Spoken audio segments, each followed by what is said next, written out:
talk about the world's cheapest anything. We don't normally expect our nostrils to be afflicted with the sweetened sense of excellence.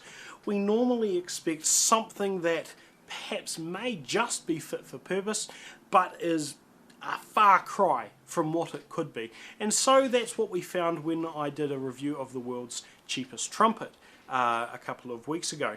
That instrument had a definite waft, but it wasn't one of excellence. Check out the link below if you haven't seen that video. Since that video got a little bit of success here on YouTube, what I thought I'd do is purchase myself this, the world's cheapest trombone. So this instrument here is an Amoon brand trombone, and it costs roughly $80 US. On first glance, this instrument looks relatively striking. It has all of the correct pieces. They are in all of the correct positions. It comes with an case, which I'll show you photos of at the end of this video, and it comes effectively with everything you need, including a couple of pieces of unnecessary accoutrement in the form of these little gloves. Now, I have large hands, it is true, but these gloves are a little bit ambitious for me to... And I've dropped one, which is not a problem because I have here a second. And so I don't have to break my video whilst I pick it up. So if I slide these onto my delicate dainty fingers, we see that it's a little bit ambitious.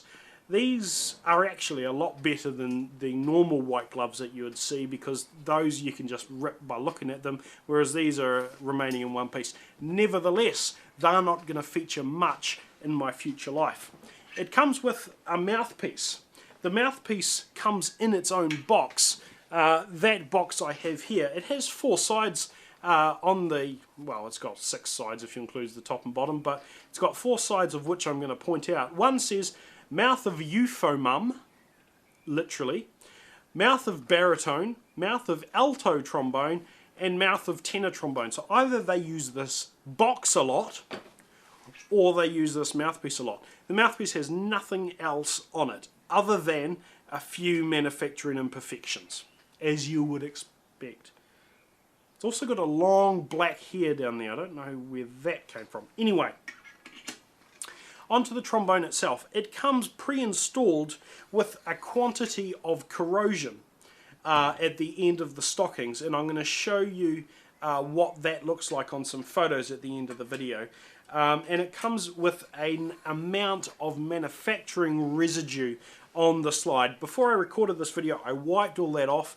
I put some slider mix on there, which is my preferred form of lubricant, both in the music world and out of it.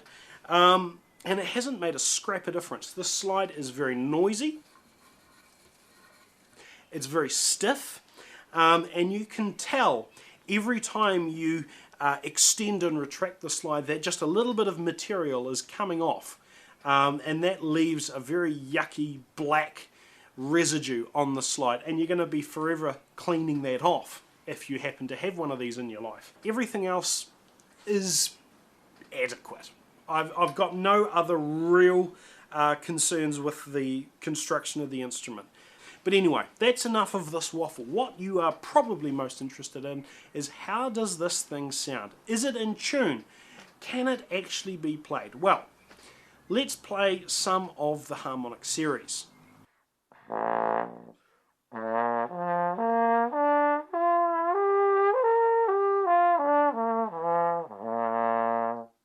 What I'm going to play for you now is a tuba solo pomposo. Whilst your ears are being afflicted by the sound of this instrument, I'm going to treat your eyes to a visual festival as I present to you some of the images of this instrument in detail.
very start of this video, I played part of T.H. Rollinson's Rocked in the Cradle of the Deep, the variations on that. What I'm going to play immediately after the end of this phrase is the very first section of that piece, just the first 8 bars or so.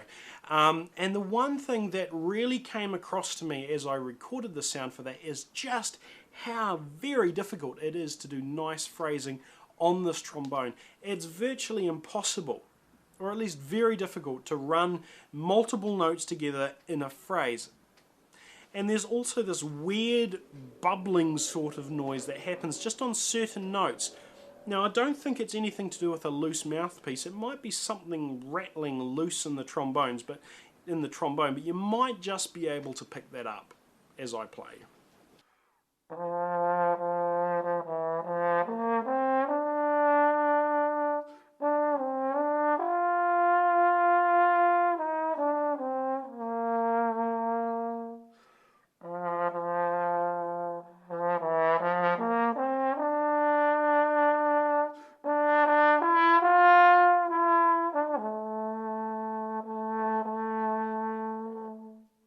Just some concluding remarks. I don't recommend this instrument for any real purpose.